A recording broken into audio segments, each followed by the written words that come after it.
pediram e a gente volta a conversar sobre regime de bens hoje, tá? Semana passada a gente falou sobre esse assunto e chegaram muitas mensagens, perguntas no WhatsApp do Mulher Demais. Então a gente vai aproveitar, né? E a gente fez uma seleção das perguntas, inclusive, mais frequentes. E vamos tirar as dúvidas agora, tá? No quadro Seu Direito.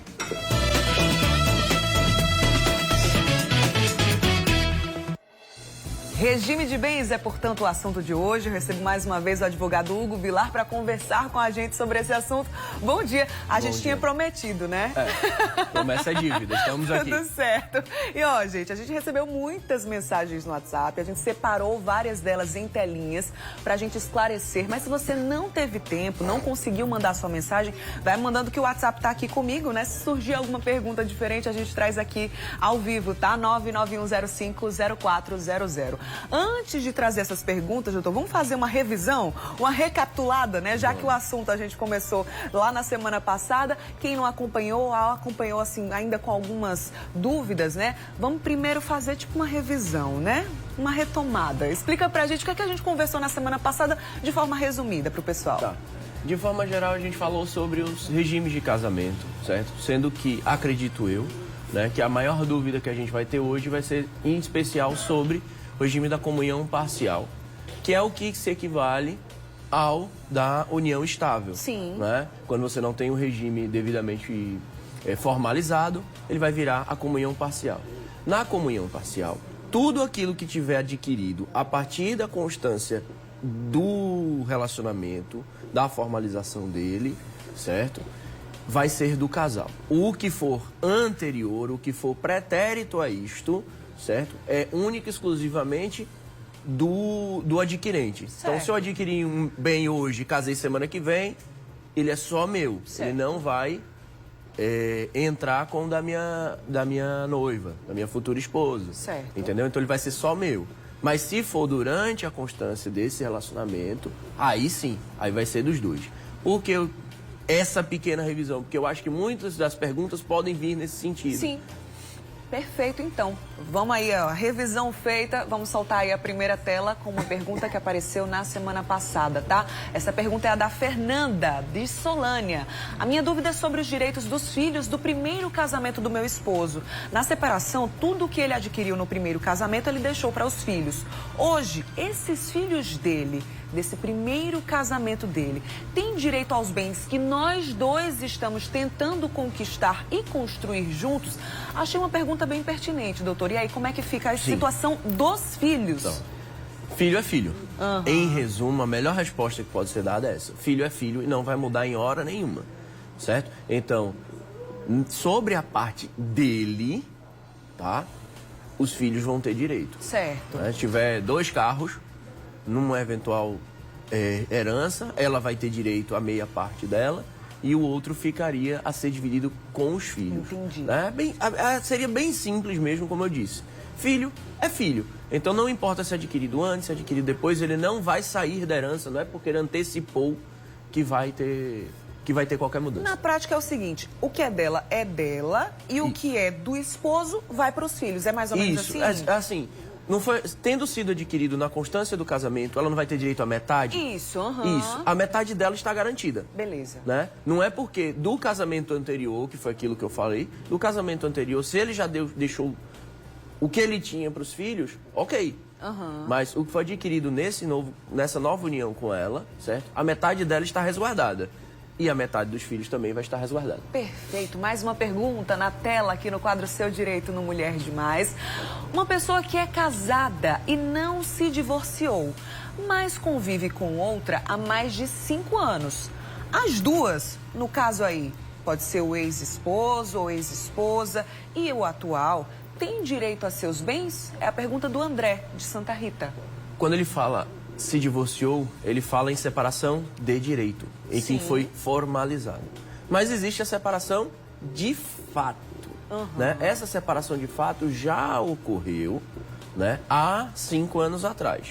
Então, você pega aquele momento lá e cinge. Então, tudo que aconteceu dali para trás é com a primeira esposa. Certo. O que vier desses 5 anos para frente, quer dizer, do relacionamento para frente, que eu não posso dizer que é imediatamente dos 5 anos, pode ter demorado 1 ano e ter um lapso ali que esse bem seria só dele. Sim. Então você precisa fazer todo esse desenho, né? Fazer todas as etapas para poder dizer se tem direito ou não. Mas a esposa anterior não vai entrar nos bens adquiridos posteriormente à separação de fato. Perfeito. Mais uma dúvida aqui que chegou no WhatsApp do Mulher Demais. Solta na tela pra gente. Ó, meu marido possui uma moto que não é registrada no nome dele. Somos casados há 7 anos.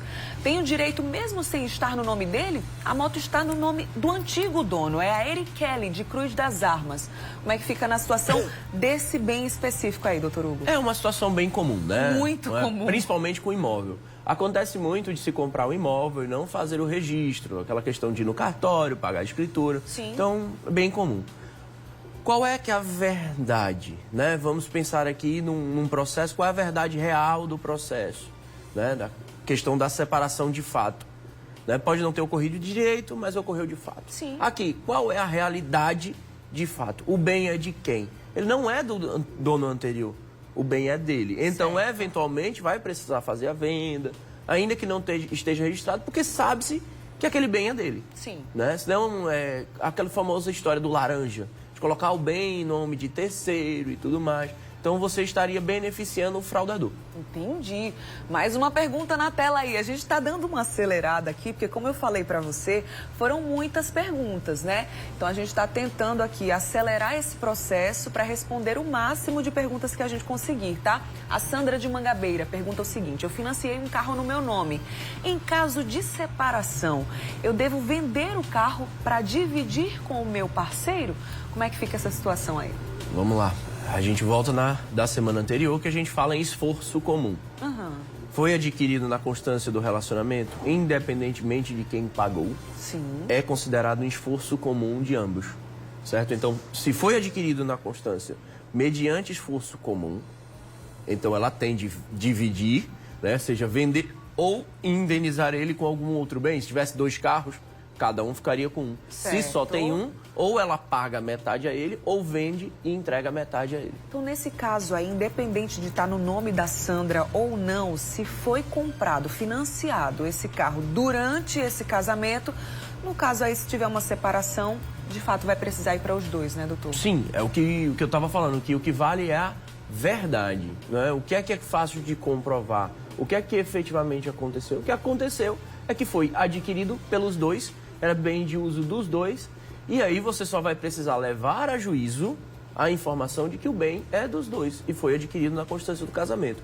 E vai informar, não, ainda estava no nome do meu cunhado, da minha tia e tudo, a gente fez a situação dentro da família, ok, mas a verdade efetiva qual é? O bem é dos dois.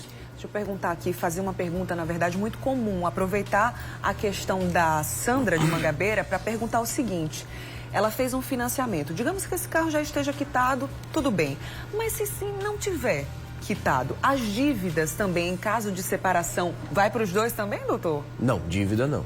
O que vai acontecer é você vender e abater o carro. Entendi.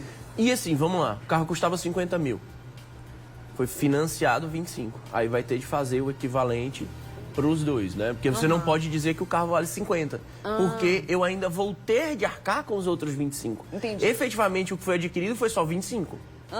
Então entendi. só vai dividir 12,5 para cada. Entendi. Porque os outros 25, quem vai ter de arcar é a pessoa que ficar com o carro. Perfeito. Não vai haver Entendido. esforço comum. A gente volta no esforço comum. Algumas coisas são bem repetitivas. É a questão da sociedade de fato, da separação. Então, são do esforço comum, da manifestação de vontade. Todas essas questões são repetitivas quando você fala de regime de bem. Muito bem, a gente vai dar uma pausa aqui nesse assunto. Você viu que tem muitas perguntas que chegaram na semana passada, mas você pode atualizar essas perguntas mandando mensagem para o WhatsApp do Mulher Demais, 991050400, ou também pelo @Correio TV. Você pode interagir comigo, fazer lá seus questionamentos para o Dr. Hugo aqui. Nossa produção está atenta e logo no próximo bloco a gente traz para você, tá? Até daqui a pouquinho. Até daqui a pouco. Estamos animados hoje. Agora